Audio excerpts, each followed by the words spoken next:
Hello everyone, BPSC तंत्र में आपका स्वागत है। और आज है 10 नवंबर।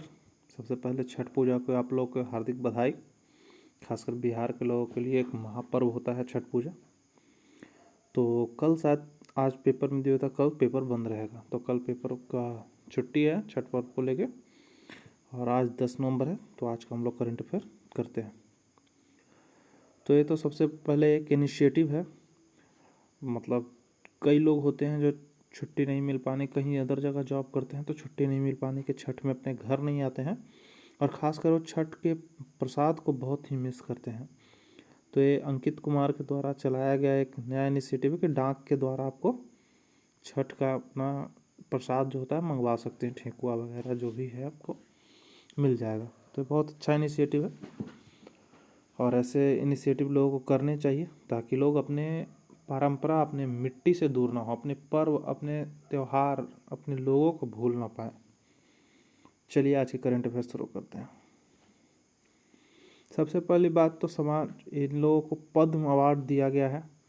बहुत ही महान लोग हैं सब, जिन्हें पद्म विभूषण, पद्मश्री या पद्म भूषण से नवाजा गया है। रामविलास हो गए, आपके मांझी भिखारी ठाकुर के कलाकार हो गए रामचंद्र मांझी, या फिर आप दुलारी देवी। इस पर मैं एक बृहद वीडियो बना दूंगा, मतलब काफ़ी अच्छा इम्पॉर्टेंट है और इससे क्वेश्चन आएगा, तो एक अलग टॉपिक इसमें होगा। सारे लोगों का मैं डेटा इकट्ठा करके, खासकर बिहार वालों के लिए और इंडिया वालों के लिए भी। बिहार वाला तो मोस्ट इम्पॉर्टेंट है, इंडिया वाला भी अगर आप देख लीजिएगा, जैसे कि कुछ कुछ केंद्रीय लेवल पर है, जैसे कि मृदुला सिन्हा गोवा की राज्यपाल भी रह चुकी हैं और बिहार से हैं, तो बिहार के लिए बुक वगैरह भी लिखी हैं। तो उनका जो बुक होगा वो कलेक्ट करके, या फिर जो भी उनसे जुड़ा हुआ चीज़ होगा मैं कर दूंगा। पिछला भी हम लोग देख चुके हैं, पिछले बीपीएससी में रामविलास पासवान के डेथ के बाद उनसे एक रिलेटेड क्वेश्चन आया, रघुवंश बाबू के भी डेथ से एक रिलेटेड क्वेश्चन आया। तो पॉलिटिकल लोग से क्वेश्चन आता है। उससे पहले एक और इंजीनियरिंग बीपीएससी की तरफ से कोई इंजीनियरिंग प्रोजेक्ट मैनेजर या कुछ का एग्ज़ाम था, उसमें डायरेक्ट क्वेश्चन पूछा गया कि किन्हें बिहार के चाणक्य को बिहार का चाणक्य कहा जाता है। तो पॉलिटिकल क्वेश्चन कुछ कुछ रहता है, तो मैं उसका सारा जितने भी लोगों को मिला है उनसे जुड़ी हुई जितने भी जानकारियाँ हैं वो मैं एक जगह संग्रहित करके एक वीडियो स्पेशल बना दूंगा, तो उससे हो जाएगा। और ये वही है, रामविलास पासवान को मिला है, तो ये मैं कर दूंगा।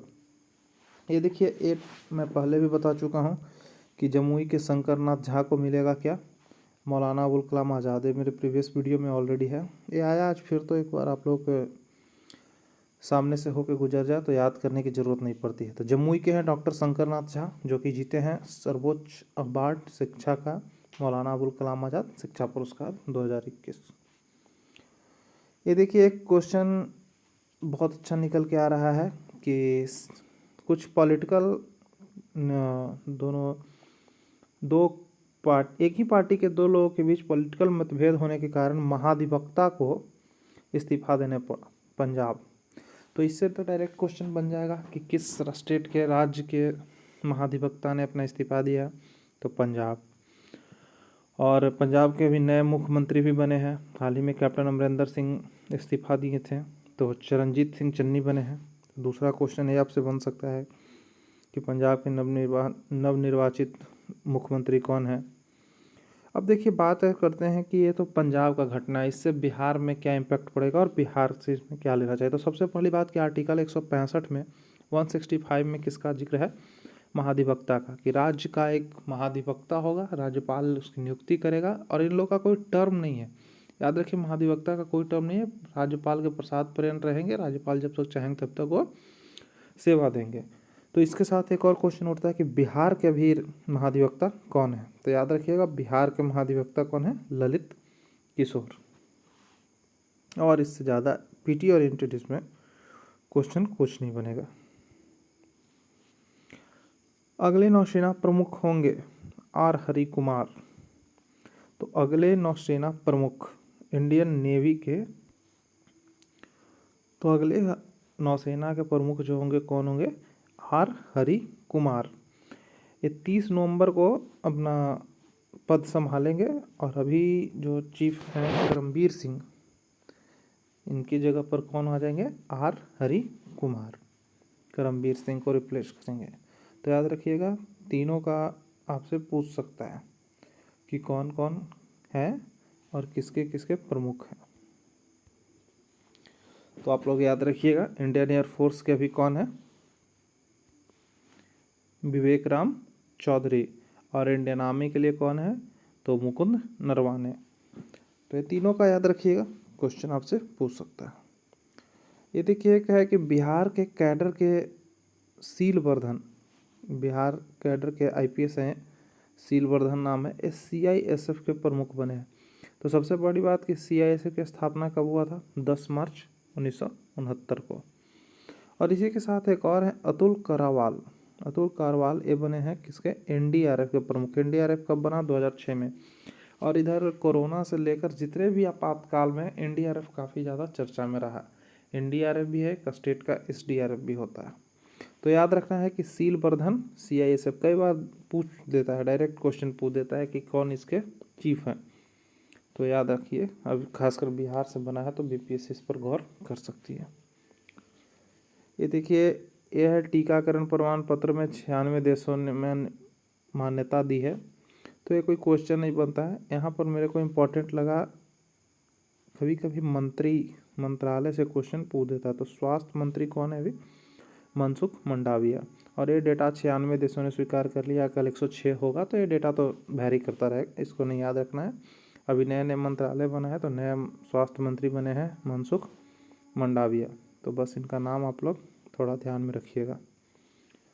ये देखिए पुणे के नगर निगम के द्वारा अच्छी पहल है कि टीका नहीं जो लगवाए हैं उनको वेतन नहीं मिलेगा, या फिर समय पर एक डोज ले लिए हैं और दूसरा डोज भी समय पर नहीं लगवाए हैं, उन्हें वेतन नहीं दिया जाएगा। निर्धारित अवधि में टीके की दूसरी डोज न लगवाने वालों का वेतन रोका जाएगा। और अधिकारी हो या कर्मचारी हो, कोई भी हो, जो भी टीका नहीं लेगा उसका वेतन नहीं मिलेगा। एक अच्छी पहल है ताकि पूरी तरह अपना देश कोरोना फ्री हो जाए। नेक्स्ट, अभी देखिए इंडियन आर्मी ने अपनी चौथी स्कॉर्पियन पनडुब्बी को भारतीय नौसेना में शामिल कर लिया है। इसका नाम अगर देखा जाए तो है आईएनएस वेला। ठीक है, ये स्टेल्थ है, मतलब एक तरह से पनडुब्बी है। तो कई बार बीपीएससी क्वेश्चन पूछ लेती है कि आईएनएस वेला क्या है, ऑप्शन में आपसे दे देगी पनडुब्बी दे देगी, जहाज दे देगी। तो ऐसे क्वेश्चन जो करंट में रहते हैं उससे पूछती है। तो याद रखिएगा चौथी स्कॉर्पियन पनडुब्बी है आईएनएस वेला। ये देखिए अफगानिस्तान में हुए संकट के ऊपर क्या होगा, एक दिल्ली डायलॉग का आयोजन किया जा रहा है जहां इसकी समीक्षा की जाएगी। राष्ट्रीय सुरक्षा सलाहकार अजीत डोभाल के द्वारा अध्यक्षता किया जाएगा। याद रखिएगा कि अफगान संकट पे दिल्ली डायलॉग हुआ, कहाँ डायलॉग का आयोजन हुआ, तो दिल्ली में होगा। ये बहुत ही अच्छा बात है कि पहली बार कोई डॉक्टर है जो खुल के पर्चे पर लिखा कि आपकी बीमारी का जड़ क्या है, जलवायु परिवर्तन है। देखिए हम लोग विकास के नाम पर अपने पर्यावरण को बहुत ही बुरी तरह से झकझोर रहे हैं, या उससे चाह रहे हैं कि जितना से जितना चाहे हम लोग खींच लें, और उसका इम्पैक्ट भी हमारे ही ऊपर पड़ता है किसी भी फॉर्म में। तो पहली बार किसी डॉक्टर ने ऐसा पर्चे पर लिख के दिया, जैसे कि होता है कि कुछ बीमारी होने के पीछे वजह होता है, तो उनको वजह कुछ मिला ही नहीं, और पूरी तरह से सारे टेस्ट में उनको लगा कि इसका सिर्फ और सिर्फ एक ही है कि जलवायु परिवर्तन। इससे कोई खास पीटी का क्वेश्चन आ नहीं रहा है, बस ये आप लोगों को समझा दिया जाता है। थोड़ा सा डॉक्टर का नाम भले ही याद रखिए, डॉक्टर कायल मेरिट, जिन्होंने पहली बार लिखने के लिए वर्ल्ड लेवल पर एक मैसेज दिया है कि नहीं भाई, जलवायु परिवर्तन भी नए नए रोगों का जनक हो सकता है। नेक्स्ट है, ये देखिए हिम तेंदुआ, मतलब जो तेंदुआ रहते हैं कहाँ, पहाड़ में, बर्फीले पहाड़ों में।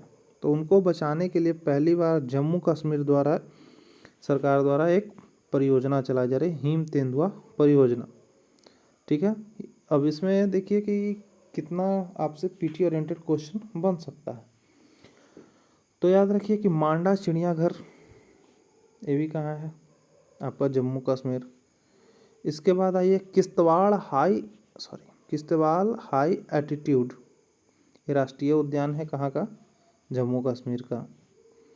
और इसमें जो है 48 सदस्यों की एक टीम बनाई गई है। 48 सदस्यों की क्या बनाई गई है?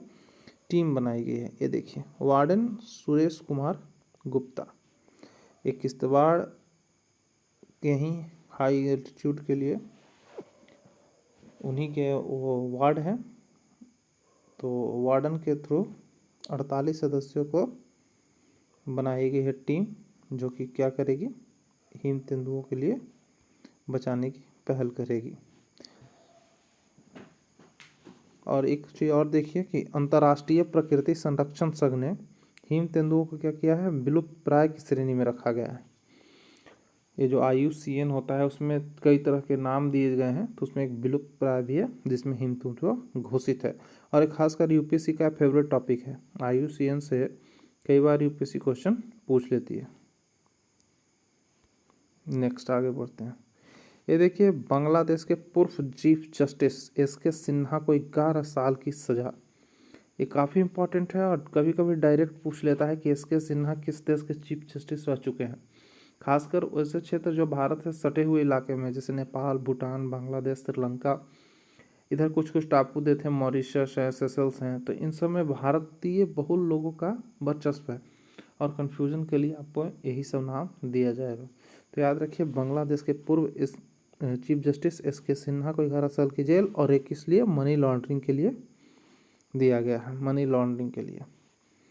और किस बैंक के लिए? तो पहले उस बैंक का नाम फार्मर्स था, अब पद्मा बैंक हो गया। तो पद्मा एक रिवर भी है जो कि बांग्लादेश में बहती है, और वही पद्मा बैंक के लिए RK सिन्हा को क्या हुआ? 11 साल की सज़ा सुनाई गई है। और आज के लिए बस इतना ही।